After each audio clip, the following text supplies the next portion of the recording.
옛날 어느 부유한 마을에 박진사라는 사람이 살고 있었어요. 그는 넓은 기와집을 가지고 있었으며 마을에서 가장 높은 벼슬을 지낸 자로서 권위적인 사람이었어요. 내가 곧 집안의 법이다. 내 말에 토를 나는 사람은 용서할 수 없다. 박진사는 나이가 들어서도 여전히 집안의 모든 것을 장악하고 있었어요. 그러나 그의 유일한 아들 박현수는 정반대의 성품을 가진 사람이었어요. 박현수는 온화하고 배려심 깊은 사람이었고 사람을 차별하지 않고 모두를 평등하게 대하는 사람이었어요. 그런 박현수를 본 박진사는 늘 못마땅해했어요. 남자가 너무 물러터지면 못 써! 내 집안은 강한 기운을 가진 여자가 들어와야 한다. 그는 며느리를 들일 때도 가문의 위엄을 지킬 강한 여성을 원했어요. 그러나 박현수는 선한 마음을 가진 여인 윤희를 선택했어요. 윤희는 착하고 성실한 성품을 가졌지만 가난한 집안 출신이었어요. 박진사는 며느리의 출신이 마음에 들지 않았어요. 내가 애써 키운 아들이 저런 가난하고 약한 여인을 데리고 온다고? 그렇게 해서 윤희는 부잣집으로 시집을 왔지만 그녀를 기다리고 있는 것은 혹독한 시집살이였어요. 윤희가 집에 들어온 첫날, 박진사는 그녀를 험악한 눈빛으로 바라보며 말했어요. 네가 감히 이 집안의 며느리가 되겠다고 왔느냐? 네 부모가 가난해서 널 제대로 키우기나 했겠니? 이 집안에서 너가 얼마나 버틸 수 있을지 모르겠다. 윤희는 그 말에도 조용히 고개를 숙이며 대답했어요. 제가 많이 부족하지만 최선을 다해 시아버님을 모시겠습니다. 그러나 박진사는 비웃으며 말했어요. 좋다. 그렇다면 네가 정말 이 집안의 며느리가 될 자격이 있는지 시험해보겠다. 그렇게 해서 윤희의 끔찍한 시집살이가 시작되었어요. 첫 번째 시험이 시작되었지요. 박진사는 윤희에게 이른 새벽부터 일어나 물 깃기를 시켰어요. 우리 집안의 며느리는 새벽같이 일어나 일을 해야 하는 법이란다. 그러나 우물이 너무 멀었고 윤희는 무거운 물동이를 지고 오느라 손바닥이 다 헐어버렸어요. 혹독한 두 번째 시험도 시작되었지요. 박진사는 일부러 설거지를 다 마친 그릇을 엎어버렸어요. 이 정도로 어설프게 일을 해서야 되겠느냐? 처음부터 다시 씻어라. 윤희는 울고 싶었지만 끝까지 참으며 그릇을 다시 닦았어요. 이어서 세 번째 시험도 시작되었지요. 박진사는 일부러 그녀에게 상한 떡을 내주었어요. 집안에 온 손님들이 모두 먹고 남은 것이 이것뿐이다. 네가 감히 따로 상하지 않은 따뜻한 떡을 원하느냐? 윤희는 떡이 상했고 차갑다는 것을 알고 있었지만 아무 말 없이 그 떡을 삼켜야만 했어요. 그렇게 매일같이 시아버지는 상한 음식을 주고 억지로 먹게 하였고 설거지를 마친 그릇들을 깨고 맨손으로 정리하라고 하였으며 무거운 그릇들을 다시 사오라고 시키기도 하였지요. 또 새벽에 윤희가 물을 기르러 가면 뒤따라가서 발을 걸고 물을 엎질러지게 하기도 하였지요. 그녀는 점점 뭔가 마음이 지쳐가고 있었지요. 아내가 그렇게 힘들어하는데 남편은 뭐하고 있냐고요? 박현수도 사실 아내가 힘들어하는 것을 알고 있었어요. 그러나 그는 아버지를 두려워했지요. 내가 감히 아버지께 대들 수 있을까? 박진사는 집안에서 절대적인 권력을 가진 사람이었어요. 그는 며느리뿐만 아니라 아들에게도 폭군처럼 행동했지요. 여자가 고생하는 건 당연한 일이다. 예로부터 당연했던 일들을 네가 지금 거역하는 것이냐? 네 아내를 감싸면 너도 이 집에서 내쫓겠다. 박현수는 차마 아내를 도와줄 수 없었어요. 그저 몰래 밤에 그녀를 위로할 뿐이었지요. 윤희야, 미안하다. 내가 더 강한 사람이었더라면 널 지켜줄 수 있었을 텐데. 상처가 많이 나 있는 손으로 윤희는 눈물을 닦으며 말하였지요. 괜찮아요. 전 괜찮아요. 다음날 새벽, 윤희가 물을 깃고 집으로 돌아왔을 때 시아버지의 방에서 어떤 소리가 들렸어요. 이게 무슨 소리지? 또 그년을 감싸러 내 방까지 온 것이냐? 그년을 감싸서 어쩌겠다는 것이냐? 너도 그 아이처럼 상한 음식을 매일 먹고 싶은가 보지? 좋다. 네 뜻이 정 그렇다면 너도 오늘부터 복통에 시달려 보거라. 잘못했습니다, 아버지. 용서해 주세요. 다시는 그러지 않겠습니다. 말도 안 돼. 시아버님이 어떻게 본인의 아들한테까지 그러겠다고 말씀하시는 거지? 이대로 두면 나 때문에 현수 씨까지. 그녀는 속으로 결심했어요. 이대로 계속 당하고만 있을 수는 없어. 윤희는 스스로 이 집에서 살아남을 방법을 찾기로 했어요. 한편 그 집의 하인들도 윤희를 안쓰러워하고 있었지요. 원래 하인들이 해야 할 일들을 윤희에게 시키고 있었기에 하인들은 몰래 윤희를 도와주기도 했었지요. 저희가 도울 일이 있다면 돕겠습니다. 너무 마음에 근심을 가득 담아두고 있지 마시옵소서. 그 말을 기억한 윤희는 몰래 하인들에게 물었어요. 혹시 제가 부탁 하나만 해도 되겠습니까? 하인들은 고개를 끄덕였지요. 당연히 저희는 아씨의 편입니다. 저희가 할 수 있는 일은 뭐든 돕겠습니다. 그러자 윤희가 입을 열었어요. 시아버님께서 가장 두려워하는 것이 무엇인가요? 하인들은 조용히 속삭였어요. 사실 대감어른께서는 귀신을 무서워하십니다. 예전에 한 무당에게서 저주를 받았다고 믿고 계십니다. 윤희는 그 말을 듣고 이 집에서 살아남을 방법을 떠올렸어요. 좋아. 그럼 나도 이대로만 당하고 있진 않겠어. 그날 밤 윤희는 몰래 자신의 방 안에서 이상한 소리를 내기 시작했어요. 박진사, 나를 괴롭히지 마라. 박진사는 한밤중에 이상한 소리를 듣고 벌떡 일어나 깜짝 놀랐어요. 뭐야? 그리고 귀를 기울여 보았지요. 박진사, 네가 지은 죄를 알고 있다. 그 소리를 듣자 박진사 얼굴이 순식간에 하얗게 변했어요. 이건 대체 무슨 소리냐? 그는 겁에 질려 이불을 뒤집어 쓰고 벌벌 떨었어요. 이상한 일은 그날 밤뿐이 아니었어요. 다음 날 밤 박진사는 다시 자려는데 이번에는 바람도 불지 않는데 창문이 덜컹거렸어요. 며느리는 흐느끼는 소리로 말을 하기 시작했어요. 나를 괴롭히지 마라. 밖에서 어떤 여자의 흐느끼는 소리가 들려오자 박진사는 깜짝 놀라 방을 박차고 나왔어요. 그러나 밖에는 아무도 없었어요. 그날 이후로도 박진사는 밤마다 이상한 기운에 시달리기 시작했어요. 바람 한 점 없는 밤에도 문이 저절로 열리고 어디선가 흐느끼는 소리가 들려왔지요. 박진사는 점점 초조해졌어요.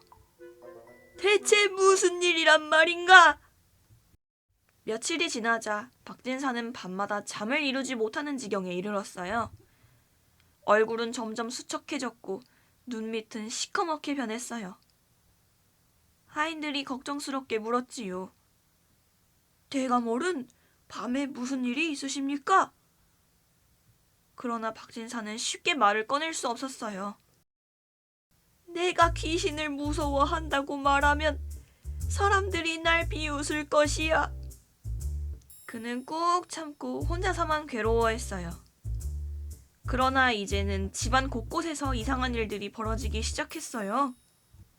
잠도 자지 못하고 불면증에 시달리고 있는데 자꾸 부엌에서 저절로 그릇들이 떨어지는 소리가 나고 하인들이 아무도 건드리지 않았는데도 문이 흔들리고 밤마다 들려오는 흐느끼는 소리가 계속되었지요.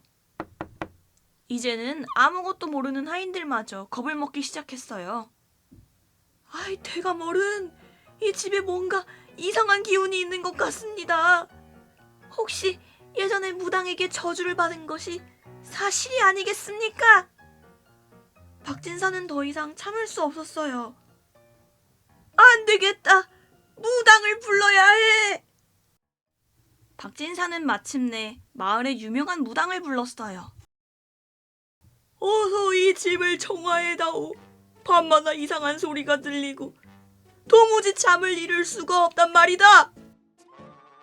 무당은 박진사의 얼굴을 유심히 보더니 대감어른, 혹시 며느리에게 너무 심한 시집살이를 시키지는 않으셨습니까? 그 말에 박진사는 순간 움찔했어요. 아니 그게 무슨 상관이냐? 그러나 무당은 조용히 고개를 저으며 말했어요. 대감어른, 이 집의 기운이 뒤틀렸습니다. 여기에는 억울한 기운이 가득하옵니다.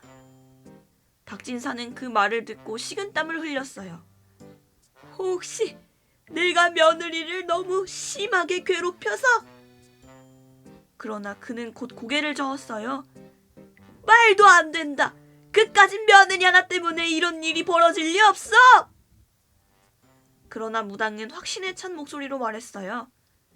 대감어른, 이 문제를 해결하려면 당신이 먼저 며느리에게 자비를 베풀어야 합니다. 박진사는 고민 끝에 결국 윤희를 찾아갔어요. 며느리야. 그의 목소리는 예전처럼 거만하지 않았어요. 오히려 조금 떨리는 듯한 느낌마저 들었어요. 시아버님, 왜 그러십니까? 박진사는 처음으로 며느리와 눈을 마주쳤어요. 그는 깊이 한숨을 쉬며 오랜만에 진심을 담아 말했어요. 그동안 너에게 너무 심하게 굴었다. 내가 잘못했다.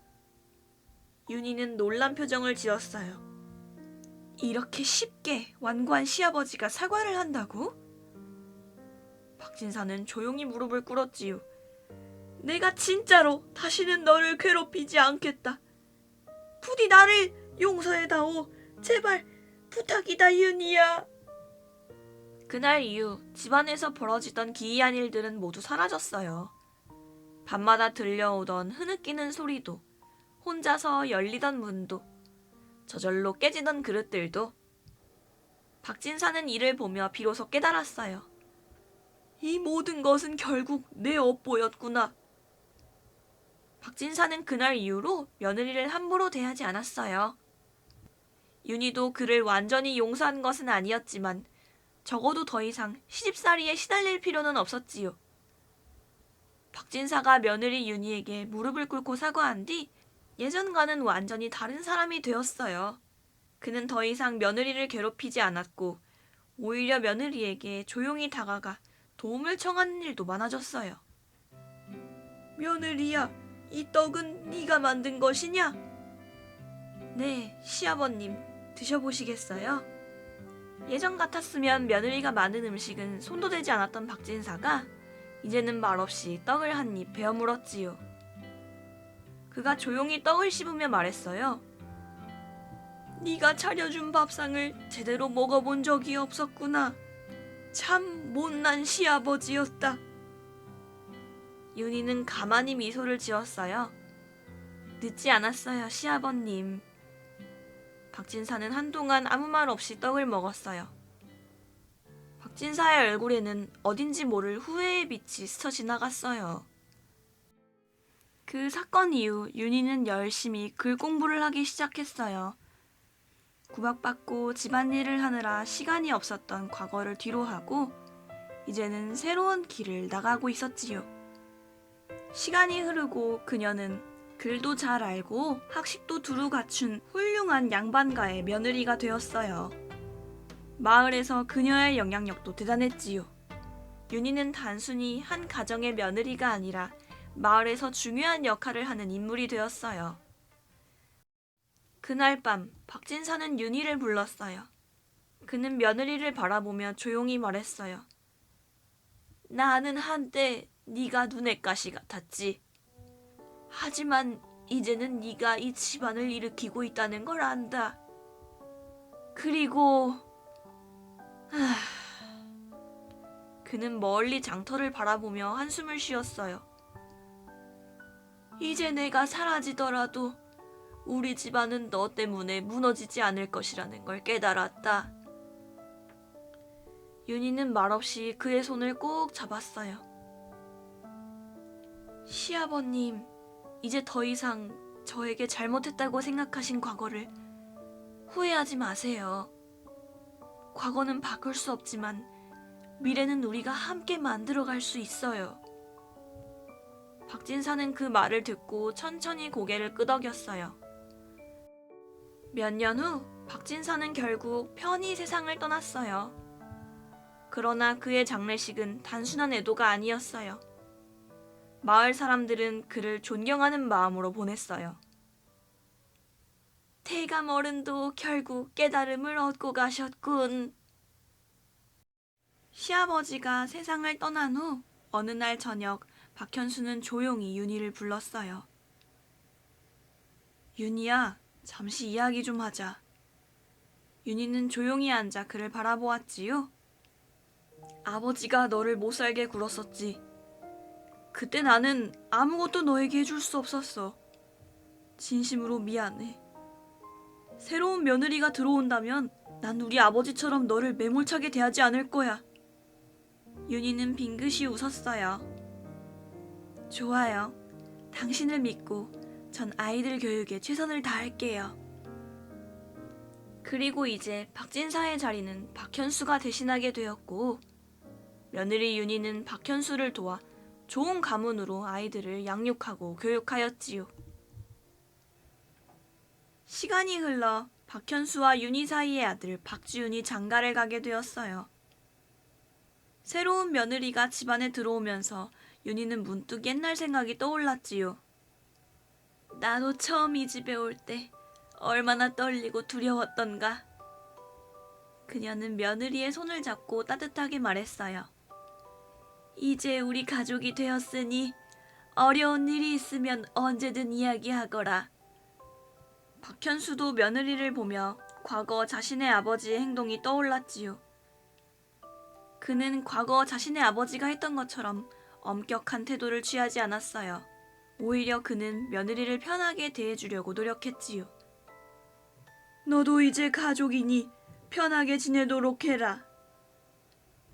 그 말에 윤희도 조용히 미소 지었지요. 새 며느리는 처음에는 조심스러웠지만 박현수와 윤희가 따뜻하게 대해주자 편안하고 행복한 시집살이를 할 수 있었지요.